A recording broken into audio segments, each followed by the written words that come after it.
Burning Spear is a living legend, a voice of roots reggae, Rastafari, and resistance whose music has carried truth for decades. At 80 years old, most fans expected him to slow down, reflect, and celebrate his legacy. But instead, he's turned heads with a bold and unexpected revelation. For the first time, the reggae icon has openly named the 7 artists he absolutely hated the most during his career. So, who made the list? And why did Burning Spear feel so strongly? Wait until you hear what he revealed about number 2, it will absolutely shock you. But first, let's kick things off with number 7, Coxsone Dodd. To understand why Coxsone Dodd makes the list of artists and figures Burning Spear clashed with, we have to go back to the beginning. Burning Spear, the 2-time Grammy Award winner, was born Winston Rodney in Street Anns, Jamaica, the same parish that produced Marcus Garvey and Bob Marley. He wasn't always the legendary reggae elder we know today. As a youth, he was influenced by music from U.S. radio, R&B, soul, jazz. At the same time, the political messages of Garvey lit a fire in him. Ideas of self-reliance, Pan-Africanism, and black pride were shaping his identity long before he set foot in a studio. Then came 1969, the year everything changed. One day, while strolling through the hills of his hometown, Spear crossed paths with none other than Bob Marley. They weren't yet icons. They were just 2 young dreamers sharing the same soil. Burning Spear told Marley about his desire to step into the music business. Marley didn't hesitate. He pointed him toward the man who held the keys to reggae's gates at the time, Coxsone Dodd, founder of the legendary Studio One label. Now, Dodd wasn't just any producer. Everyone from Marley to the Scatolites, Toots, and the Maytals, and countless others had passed through his doors. If you wanted to be taken seriously in reggae, Studio One was the place to start. So, with Marley's encouragement, Burning Spear walked through those doors. Coxsone Dodd gave him his very first chance. And it was there that Spear recorded early tracks like Door Peep and Marcus Garvey. These weren't just songs, they were statements, laying down the roots of his conscious, militant style of reggae. By the early 1970s, the relationship between Burning Spear and Coxsone Dodd was already starting to crack. What had begun as an opportunity soon turned into a battle for respect and survival. Burning Spear, a man deeply inspired by Marcus Garvey's ideas of self-reliance, couldn't stay quiet when he saw what was happening behind the closed doors of Studio One. He openly called out his then producer, Coxsone Dodd, for what he believed was unfair treatment of artists. Spear accused Dodd of holding back royalties, taking ownership of songs that rightfully belonged to the musicians, and even claiming credit for work he hadn't done. According to Spear, Dodd was simply not an honest man, and he wasn't the only one who felt that way. Studio One had a golden reputation for launching reggae's brightest stars. But behind the music, many of those same artists were left broke, frustrated, and powerless. While their songs spread across Jamaica and beyond, filling dance halls and radio waves, the money stayed in Dodd's pocket. He was living well, while the very artists who built his empire struggled to feed their families. The more Burning Spear saw the imbalance, the more he knew he couldn't continue down that path. By 1975, he made his move. Just like many other reggae pioneers who clashed with Dodd before him, Burning Spear walked away from Studio One. He chose to bet on himself rather than remain under someone else's thumb. That fallout with Coxsone Dodd shaped the rest of his career. From that day forward, Burning Spear lived by a rule: never again would he let anyone else control his art or his message. He would record and produce on his own terms and build a legacy rooted in independence. In a way, the fight with Coxsone Dodd gave us the Burning Spear we know today, the fierce, uncompromising voice of truth and freedom in reggae. Moving on to number 6. Rupert Willington. Their story goes way back to 1969, when Winston Rodney, later known as Burning Spear, was just starting to dream of making it in music. Burning Spear's journey didn't start as a solo act, it began as a group. Then, Winston Rodney teamed up with bass singer Rupert Willington. Together, they formed the original Burning Spear group, named after a military honor given to Kenya's first president, Jomo Kenyatta.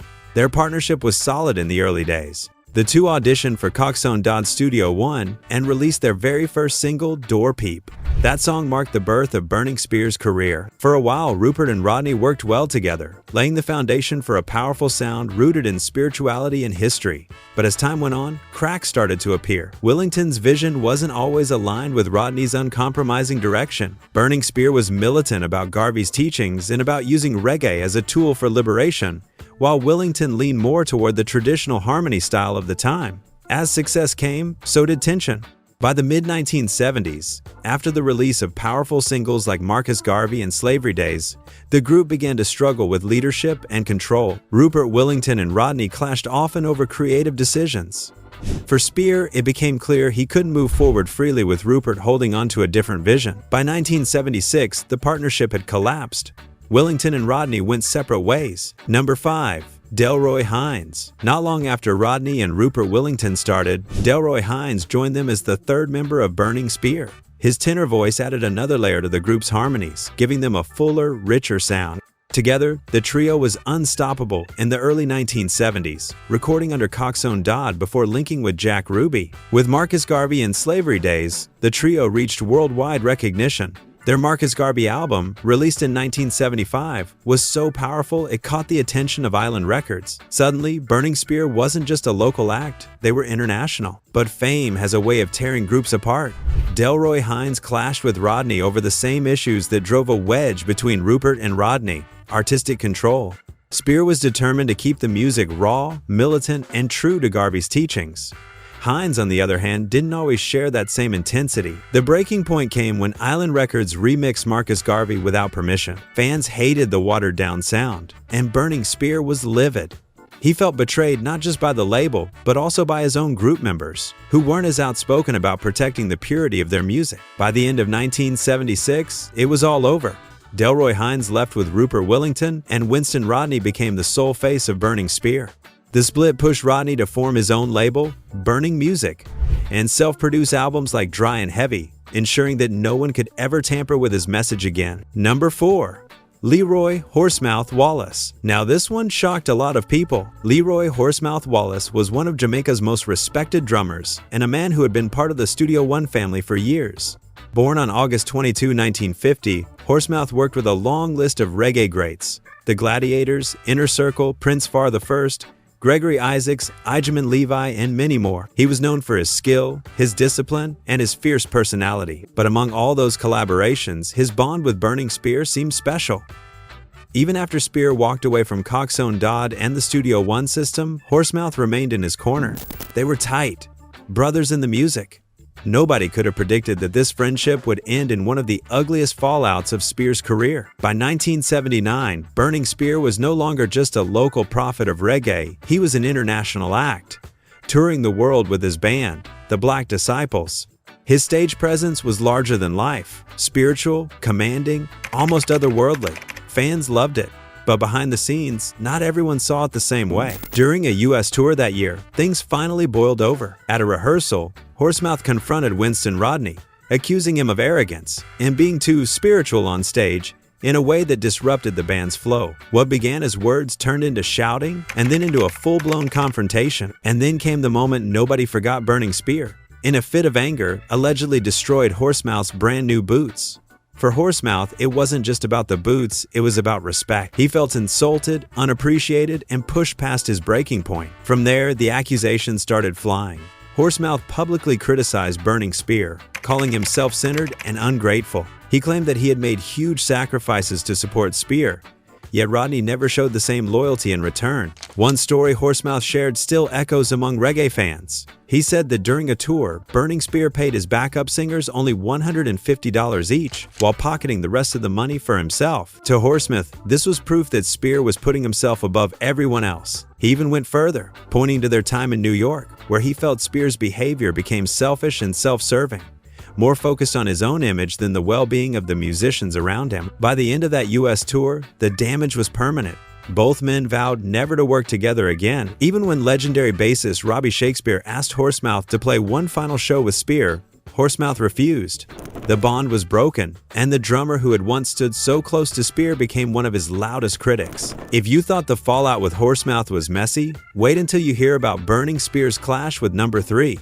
Bassist Devin Bradshaw. He was one of the original members of the Jawapostles, a band formed in Port Antonio during the late 1970s. Alongside his older brother, guitarist Anthony Bradshaw, guitarist Linford Richards, and drummer Cecil Hardy, Devin built a reputation as a solid musician with deep roots in reggae. By the late 1980s, Bradshaw was holding down the low end for Burning Spear's Burning Band, with his brother Anthony also contributing on rhythm guitar. Together, the Bradshaws were part of Spear's live powerhouse, and Devin even played bass on the highly acclaimed Live in Paris.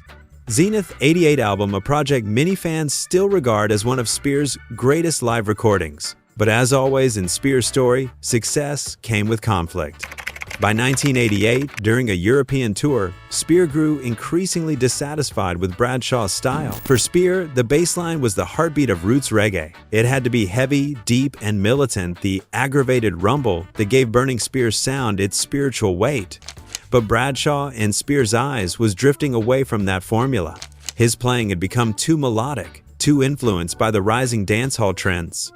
Instead of anchoring the music in tradition, Spear felt Bradshaw was pulling it into commercial waters. The breaking point came during a stop in Hamburg, Germany. Right there on tour, Spear made the decision. Bradshaw had to go. He fired the bassist on the spot, accusing him of betraying the Burning sound. To make matters worse, Bradshaw's brother Anthony, who played rhythm guitar, was also cut loose. The message was clear: if you weren't 100% in alignment with Spear's vision, you were out. But the purge didn't stop there. The brass section, Pamela Fleming, Jenny Hill, and Nilda Richards, also vanished from the band soon after. Some say they left in solidarity with the Bradshaws, unwilling to continue after their friends were treated so harshly. Spear, however, dismissed them as being part of the bad weed.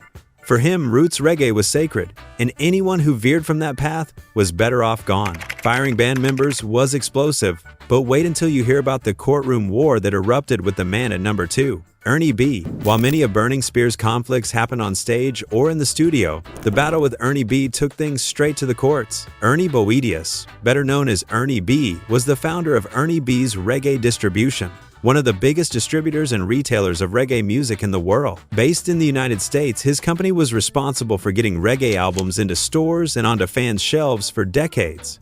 At first, this might have seemed like a blessing for artists, but Burning Spear saw it very differently. In the 2000s, Spear accused Ernie B of one of the worst crimes you could commit against a musician: piracy. He claimed Ernie B's distribution was selling bootleg CDs, cutting corners, and exploiting impoverished reggae artists for profit. For a man who fought his entire life for independence and control of his music, this was unforgivable. Spear called for Ernie B's company to be shut down, declaring that distributors like him were destroying artists' livelihoods. And this wasn't just a passing complaint. Burning Spear went on a full campaign. He urged fans not to buy his music online, not to support any distributor, and only to purchase directly from him. His message was simple: it's our music that feeds them. The feud escalated in 2012, when things moved from words to the courtroom. Burning Spear claimed that Ernie B and his associates had even secured a warrant for his arrest, a move he vowed to fight with everything he had. On Facebook, Spear lashed out, writing that they were bootlegging his work and trying to use the police to silence him. Fans rallied behind him, but the accusations threw the reggae community into chaos. Ernie B, for his part, denied everything. He insisted that no illegal copies of Spear's music had ever passed through his warehouse. Still, the damage was done. Fans sent Ernie B angry emails, promising never to buy from him again, and the reggae world buzzed with debate about who was telling the truth. Spear didn't back down. He doubled down, announcing boycotts of Ernie B's reggae distribution, Air Jamaica, and Ras Records, another company he blasted as the worst scam and bootleggers in the music industry. Coming in at number 1 is none other than Etana, born Shauna McKenzie in Kingston, Jamaica, and known around the world as the Strong One. With her Grammy nominations, powerful voice, and inspirational songs, Etana seemed like the last person you'd expect to clash with Burning Spear. But sometimes the fiercest battles come from those closest to home. Etana built her brand on strength, independence, and women's empowerment values you'd think would resonate with a man like Spear, who had always championed self-determination. But instead of admiration, their paths collided in open criticism and bad blood. In 2016, things got heated between Etana and the legendary Burning Spear. It all started with a guitarist. Etana had been working with a talented guitarist who also played with Burning Spear. Nothing unusual there, musicians often share stages with multiple artists. But then, according to Etana, Spear's management dropped the hammer. The guitarist couldn't play for both of them. She was told Spear had a problem with it. To Etana, this felt like a deliberate attempt to block her shine. She didn't hold back. In a fiery public rant, she accused Burning Spear's camp of having a crab-in-a-barrel mentality, the Jamaican phrase that describes people pulling each other down instead of lifting each other up. What's clear is that the clash wasn't just about one guitarist, it was about power, respect, and the old versus new guard in reggae music.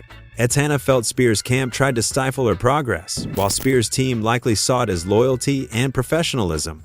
Either way, the fallout put Etana at the very top of Burning Spear's most bitter conflicts. And in true Strong One fashion, she didn't back down or stay silent. And there you have it, the 7 artists Burning Spear clashed with the most. But what do you think? Were these feuds justified? Or could some of them have been avoided? Let us know your thoughts in the comment section below. Don't forget to subscribe to this channel for more videos like this. And make sure to like and share so other reggae fans can join the conversation.